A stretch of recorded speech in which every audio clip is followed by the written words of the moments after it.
Hi, I'm Amelia, but my friends call me Mimi. And I'm 6 years old. My favourite thing is playing with my teddies, making up bedtime stories, and my dad helps me. And this is Amelia. Okay. This is Eli. This is Cassidy. This is Sandy. This is Scratch. All of these animals are in a bedtime story. Yeah, me and my dad make up. And it's called Can I Touch the Moon? Kirsty, my big sister, help drawing a white, help drawing of ideas. Oh, and she wrote down the stories as well. Come and give me a hug, Cass. Come and give me a hug. Guys, guys, give me a hi. And my dad spent ages making it a cartoon on his computer.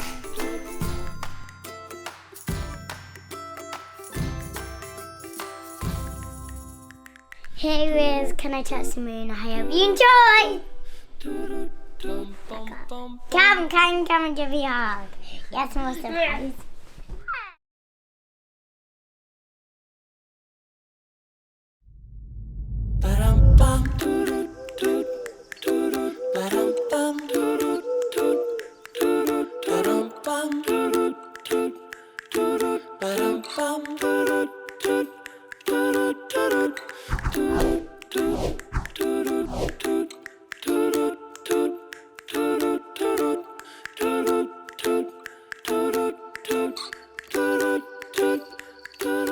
In Moonlight Grove, the sun was beginning to set and the daylight was beginning to fade. As night crept across the grove, fireflies danced here and there.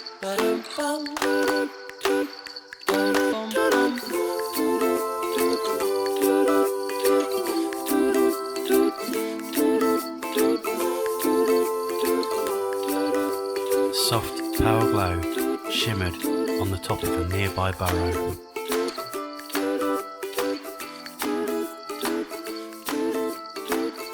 Suddenly, out popped a head. The creature had a furry face with big, long, floppy ears. Sandy the rabbit had never seen this strange light before. Sandy the rabbit had never been up this late before. The soft white glow was coming from a white circle in the sky.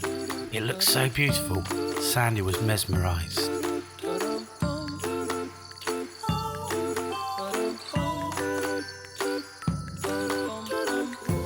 Sandy hopped out of her warm, cosy burrow and jumped as high as she could, trying to touch it.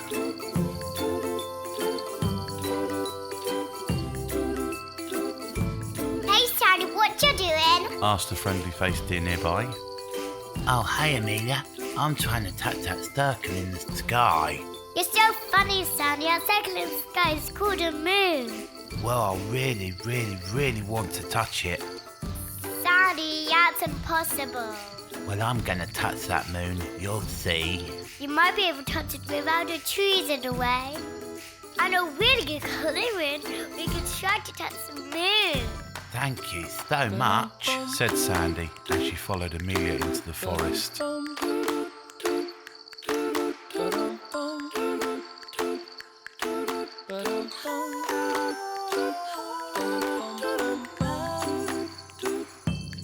They walked what seemed like miles through the magical grove until finally they both stepped foot into the most magical place Sandy had ever seen.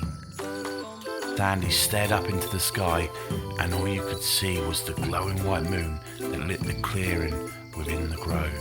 Sandy, try to touch the moon. Now trees aren't in your way. Sandy stretched and hopped as high as she could, but she still could not touch the moon.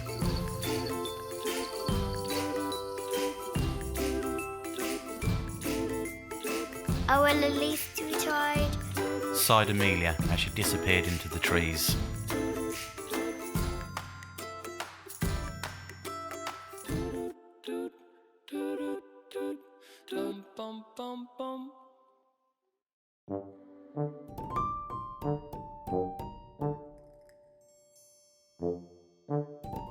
Sandy was alone now.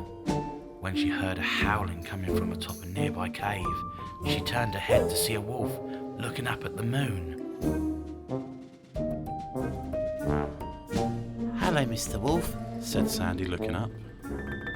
Hi, kid. The name's Eli. What are you up to?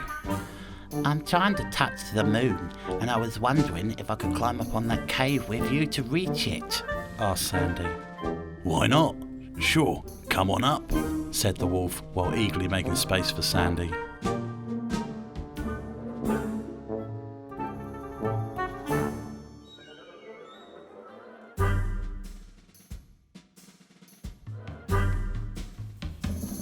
I'm sorry for wasting your time, Eli. Thank you anyway. Sighed Sandy. You're more than welcome. Said Eli as he approached Sandy, baring his teeth and snarling. What are you up to, Eli? I told you, you aren't allowed on my cave. Shouted a bear from below. The wolf jumped with fright and ran quickly into the forest.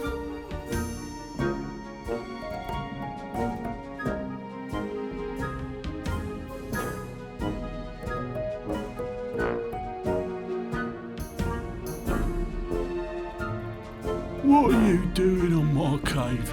Shouldn't you be tucked in your bed by now? Said the bear to a very shaky Sandy. I'm sorry. I was just trying to touch the moon. Said Sandy. Well, as you should never talk to strangers, I'll introduce myself. I'm Scratch. Said the bear. Oh, I'm Sandy. You know what?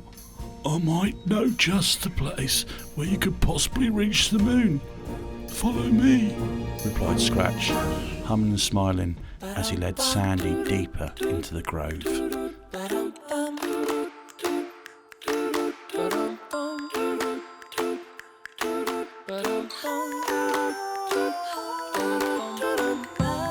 bear came to a stop by the tallest tree Sandy had ever seen. Sandy stared into the sky. The tree was so tall, it stretched up, way above the grove.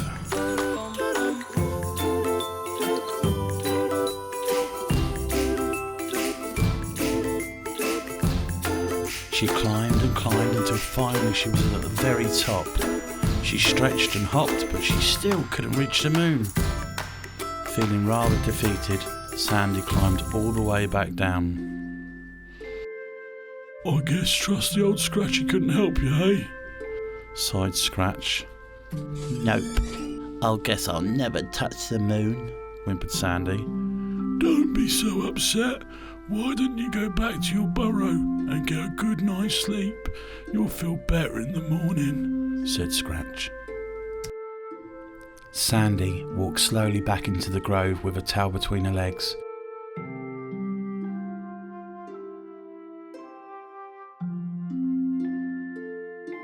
She stopped at a nearby pond, sat down and cried. Hey, what's wrong? Came a nearby voice. Sandy looked up to see a bright orange fox looking at her from across the pond. Oh, hi. Yeah, I've been trying to touch the moon all night, but it's impossible. Well, I could show you how to touch the moon. Said the fox confidently. Really? Exclaimed Sandy in surprise. Of course, just look into the pond below you. Sandy walked along a nearby log and gazed into the water below. There, staring right back up at her, was the moon.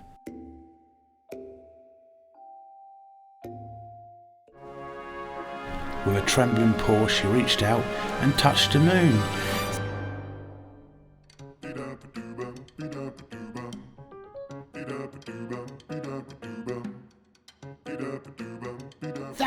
Thank you so much, said Sandy excitedly.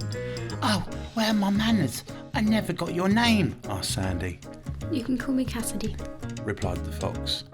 Well, thank you again, Cassidy, Said Sandy, half yawning now. That's enough adventures for me for one night. I better go get some sleep and see what tomorrow brings. Bye! Said Sandy happily as she hopped off into the grove. Goodbye. Shouted Cassidy after Sandy.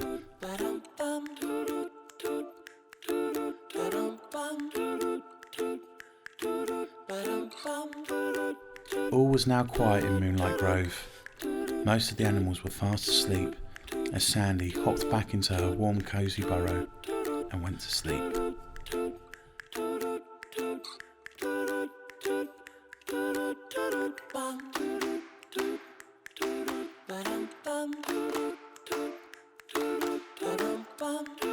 The end for tonight. Easy as pie, lemon, apple or cherry. Loving you is so very sweet, sweet, sweet. How can it be such a piece of cake? And your smile is the icing. Loving you is a poem. It's sweet, sweet, sweet. How can it be? And you make my candy-coated heart melt when you take my hand and I am under your spell. Baby, I crave your affection when I stepped in sweet confection. Honey, you're my sugar. Baby, I crave your affection when I stepped in sweet confection. Honey, you're my sugar. Come and give me a hug. Yes, more surprise.